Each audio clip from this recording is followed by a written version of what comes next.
My parents, people in my community, they're people who need financial services and they need advice and they need guidance. And I know that there's an opportunity there to help and make money. We can do all the things. We can have a win on top of a win on top of a win. Hello and welcome to today's episode of the Keynote Curators Podcast. I'm Seth Dechtman, your Keynote Curator. You can hear our guest dying to jump in, Samantha Hunter. Welcome to the podcast. Hi, Seth. Thanks for having me.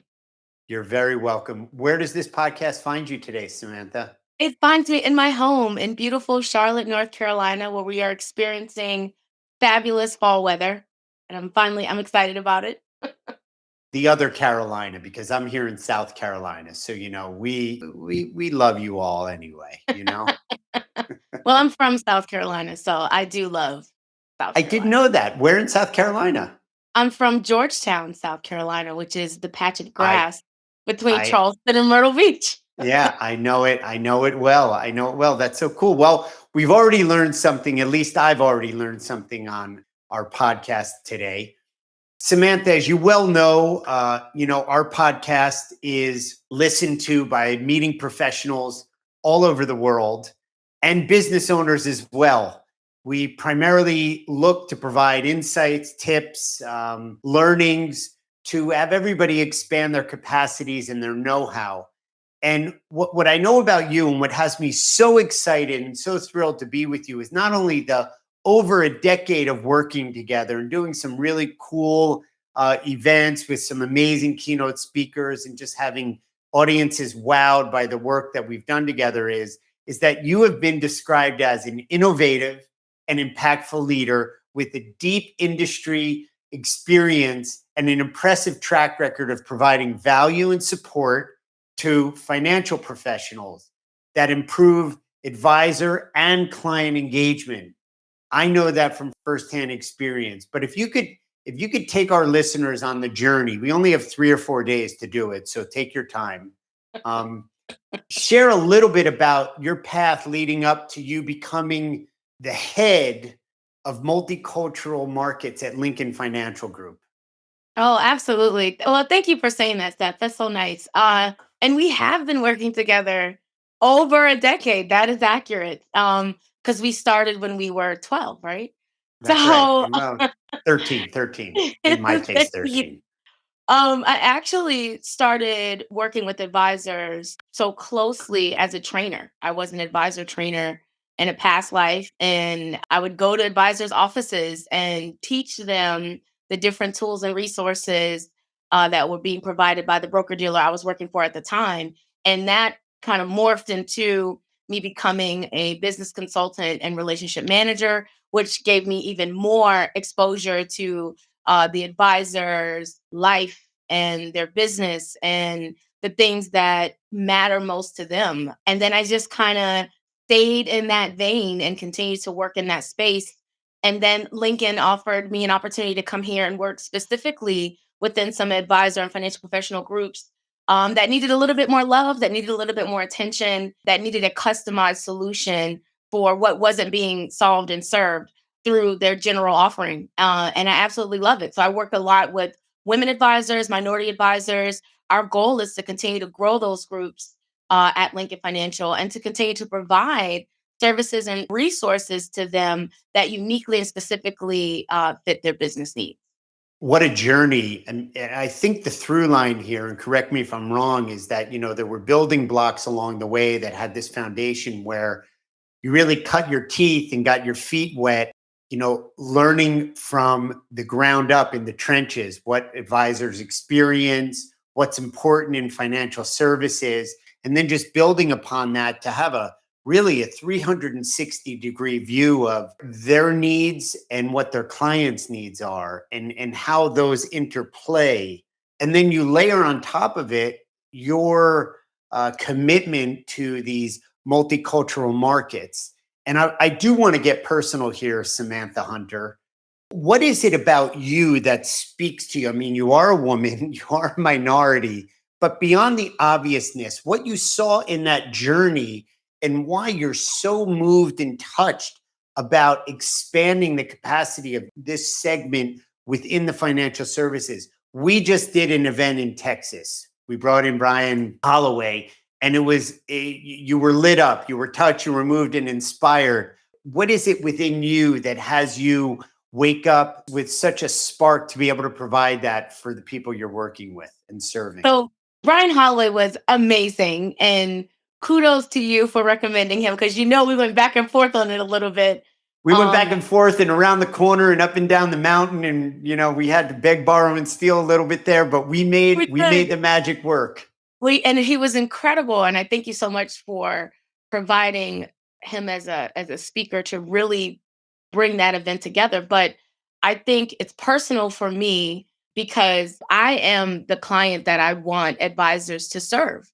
I see myself, I categorize myself Well as a put. Henry, high income but not rich yet, right? So one Right. day I hope to be wealthy enough to need all of the services that a financial advisor offers. But not only that, my parents, people in my community, there are people who need financial services and they need advice and they need guidance. And I know that there's an opportunity there to help and make money. We can do all the things. We can have a win on top of a win on top of a win. And it's about making that alignment work. And so, because I know that this is something that I need, I have a financial advisor. I encourage all my friends to have financial advisors. You're not rich today, but you will be. And you definitely won't get there if you don't have help to get there. So it makes perfectly good sense to me. It is very personal. And I know that, we could bridge that wealth gap. That's really what it is for me, about creating that opportunity where everybody can live a more peaceful, happy, successful life. Yeah, I mean, it's so cliche, right? Knowledge is power, Right. education, knowledge is through education, which is empowering. And then the choices, the opportunities, the possibilities just get expanded when you begin to learn and know what you don't know, or know what you don't know that you don't know. I just, the obviousness of the answer, when I'm almost embarrassed that I asked the question, because you are the market that you're serving.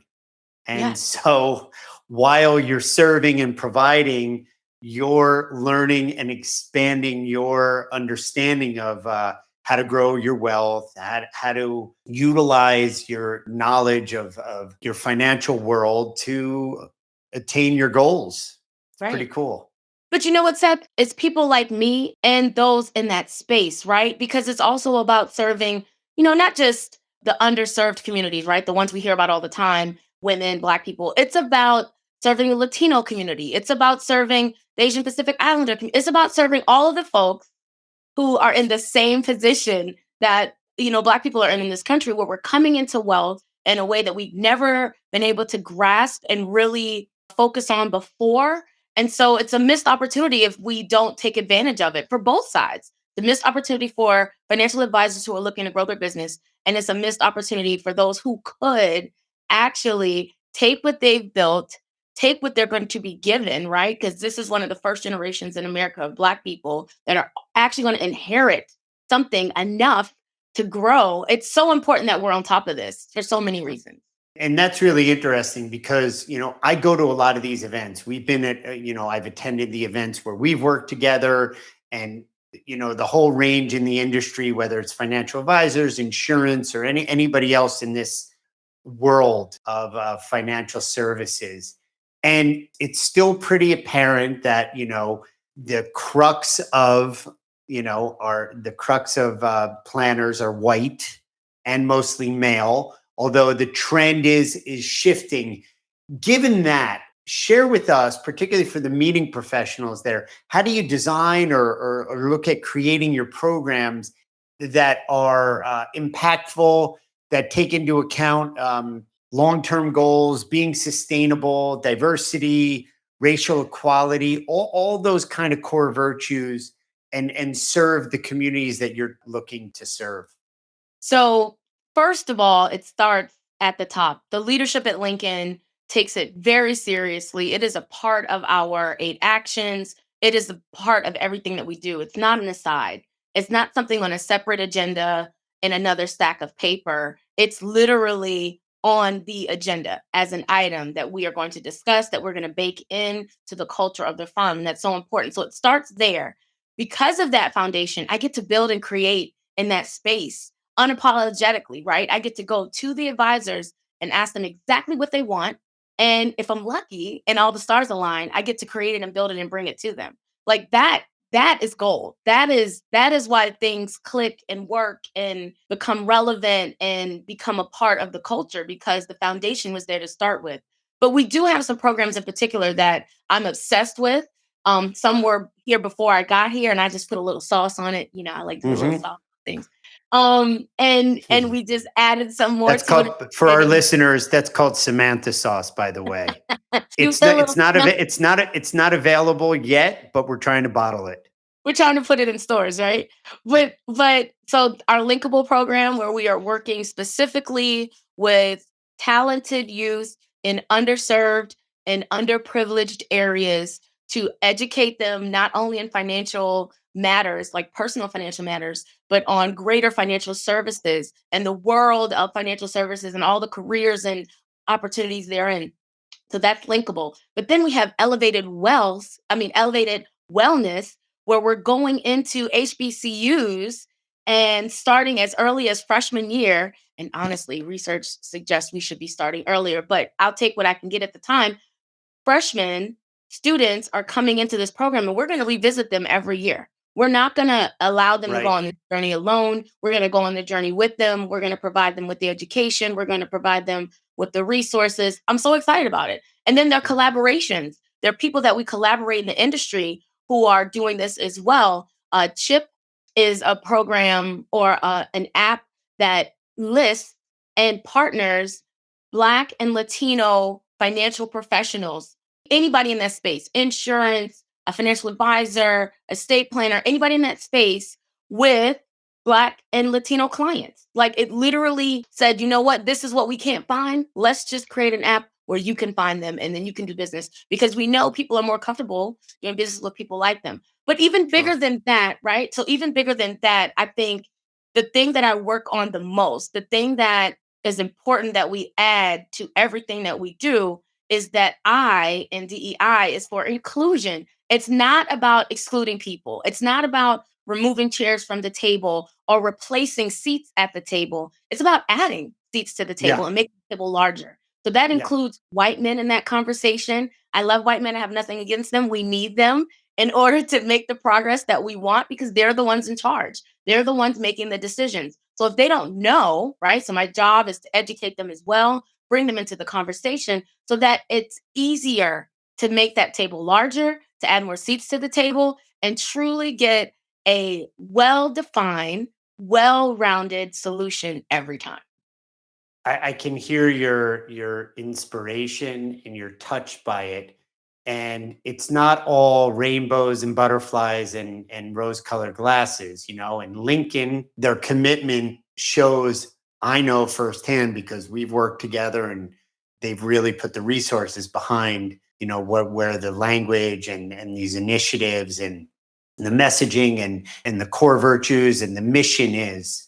When you do come across, and I'm not even necessarily saying it's a white old man, but those in power, those at the top, those with the purse strings are not getting it, not understanding it.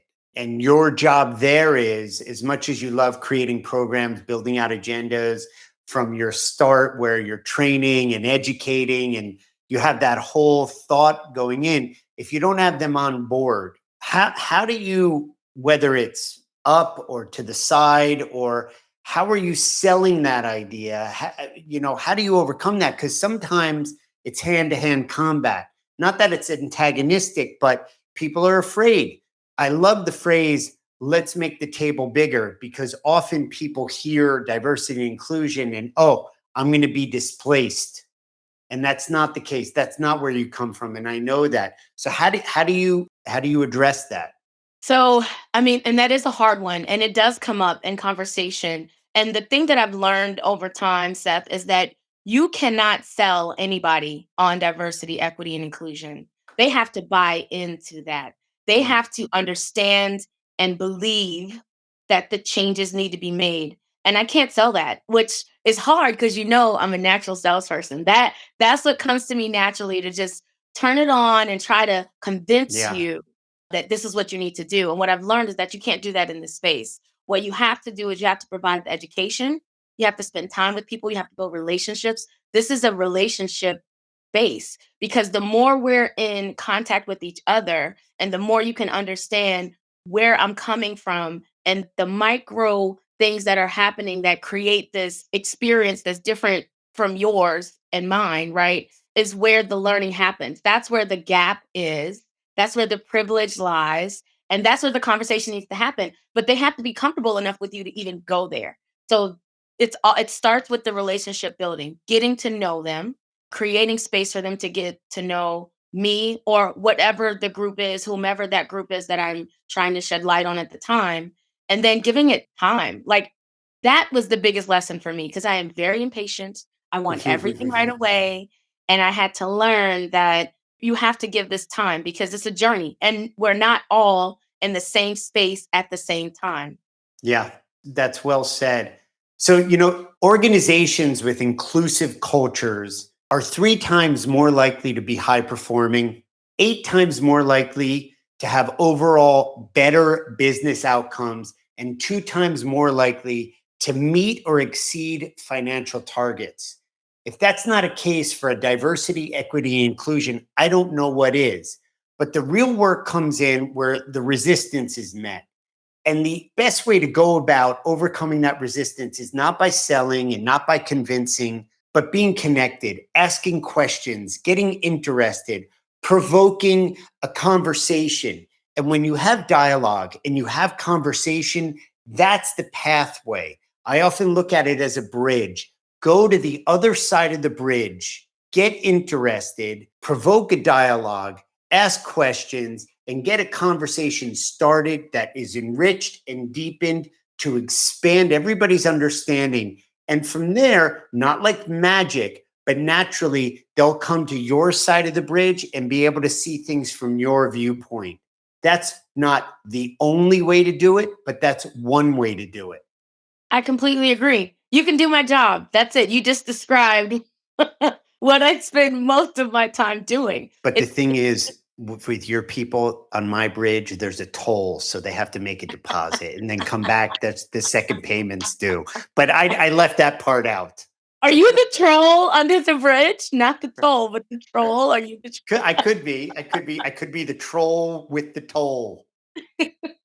Yeah, but No, we've but seen that where, but even those that need a little bit more love and embracing and understanding and belonging for wherever they're coming from, fears, there are different aspects of their career or they're making shifts in what they're doing, sharing stats and proving it from a quantitative point of view, while the logic is there, sometimes it requires the other side of it, conversation, being connected, understanding, empathy, the relationship. When you blend those all together, and like you said, take the impatience out, and over time, it's inevitable.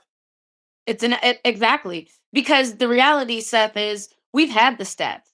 If it was as easy as just following the numbers, then everybody would be doing it. It's more than just Right. providing the numbers. Like I said, you can't sell anybody on this. They've got to buy it. Newsflash, human beings are involved. Human beings are involved, and therefore so are emotions and this history. There's so much that goes into it, and it's about understanding all of that, and then, like you said, being interested to have the conversation and then follow up and then put some things into action, for sure. All right, For we're going sure. to shift gears a little bit, but we're going to stay in the same channel here, the same road, the same path. Lincoln clearly is committed and they're doing it. Just do it, they're doing it. What other companies, whether it's in this industry or others, do you think are doing a good job at representing their brand as diverse and inclusive in the workforce? And it could be any industry. So some companies that I think do this really, really well. A big one that everybody sees, especially if you have children, is Disney. Disney makes it about the experience. And they're unafraid to say, this might be a little different than what we've done before, Right? but worth it. it matters. Representation matters. And they have a huge platform. And the fact that they continue to mix it up and keep it diverse, I absolutely love. Another company, and I know people who work at Disney, and it's not easy. Like you said, there's Yeah, resistance. it's a great. I just want to share this with you. We watched The Little Mermaid, right? My Yes. daughter's zero registration that it wasn't a white woman, like zero.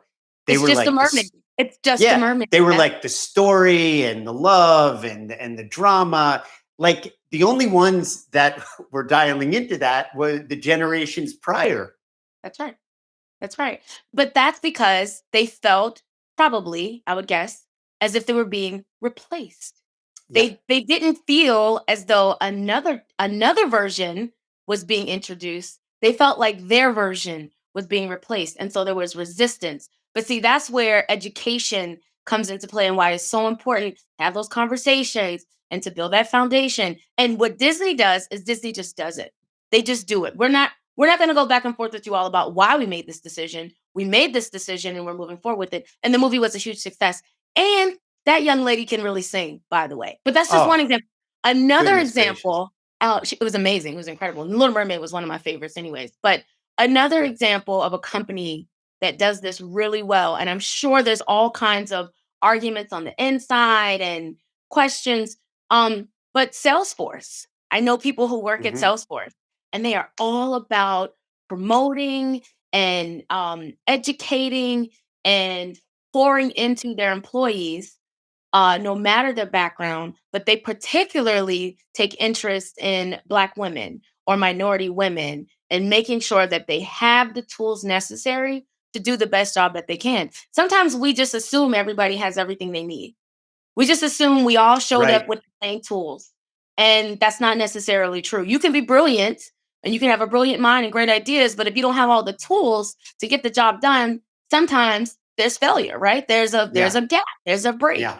Salesforce does a really good job of that. Dove is another company, a very public Yeah, for company, sure. another one with a visual eye. They go into these topics that are not necessarily popular. They talk about eating disorders. They talk about colorism. They talk about all of these things that are very controversial and they put it in a commercial and they do what, Seth? They're not selling anything. They are getting people to buy into the situation and why things need to change. And I think it's a brilliant approach. It is a Yeah, brilliant it approach. really is. It really is.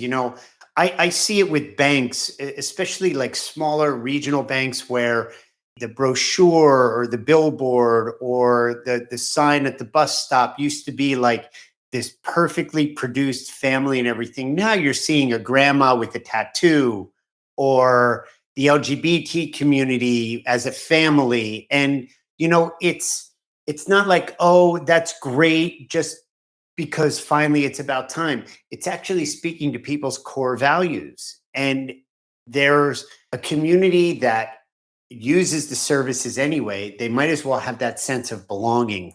That's right. And there's nothing more powerful than belonging. And I share this with you in our conversations outside of this podcast. But I went to a high school that we got bussed in. There was desegregation, and I got bussed in from my neighborhood downtown, and I was the minority by a long shot. But what I learned there is that diversity isn't just Black, African American, white, Asian, Latino. How about urban, rural? That's How right. about white collar, blue collar? How That's right. about, and it might sound a little silly, dog people, cat That- people, people that never eat out, people that only go on vacation camping, others that only go every 3 years because they want to save up for the big Disney adventure or some, lifelong dream of going to Paris or something like that. So diversity has also some work to do as far as expanding the understanding of what it is. Absolutely. Absolutely. It's age, it's gender, it's being differently abled, it's diversity of thought, background, experience. Yes. Comma, and. Yes. Yeah. All those. I agree. Yeah. How do you stay on top of the trends in the industry? That's what conferences are for. I go to different events so I can learn, and then I bring back what I learned to the firm, and then we kind of break it down. This is what's best for this group. This is what's best for that group. And then you share, right? It's not about the information ending with me. It's about me then disseminating what I have learned and then getting people to apply it, right? It's a whole cycle that goes into that. I go to a lot of conferences for that so I can stay up on the trends and what's happening. We review a lot of and do a work with a lot of research firms so that we can read the data ourselves and make our own analysis sometimes. And then we do a lot of things internally. We do a lot of research internally to make sure that we are hitting the mark with our clients. And of course, tuning into the Keynote Curators podcast, which is just a treasure trove of insights for all industry professionals, of That's course. right. That's right. Only Well, the best. Samantha, we're almost at the end. We're almost out of time. I know you and I, we could continue talking forever and ever, and that can be a double-edged sword coin. It's good, but it's also could be dangerous. So we're going to leave a little bit on the table for the moment. We'll come back. We'll see down the road over a period of time how the programs have expanded and developed, what other speakers we've been able to book together and glow about them and the impact that it's made on your community. But before we go, we're going to go into what we finish our podcast with, what we call 20 questions. It's a short, rapid fire kind of word association finish to end our time together. Are you ready? I am ready. Okay. Ice cream, chocolate or vanilla? Vanilla. Social media, friend or foe? Friend. 5-star beach resort or camping in the mountains? That's easy. You know me. You could answer that one. 5-star beach resort. Hands All down. day, every day of the week, and twice on Every day of Sunday. the week. That's right. What's the next location on your travel bucket list? Oh, Bimini, Bahamas. Ooh, yeah, beautiful, beautiful. Yeah. Tell me, what are you streaming or what movie have you watched that turned you on? So right now, I have it queued up. I want to watch this Living 100. It's on Netflix. Mm-hmm. And Yeah, they interview some of the oldest living people in these blue areas. I'm very obsessed with this. I want to live a long, healthy, quality filled life. Being in this interesting space where I'm taking care of my parents right now and providing some additional care for them. I'm super hyper focused on taking care of myself.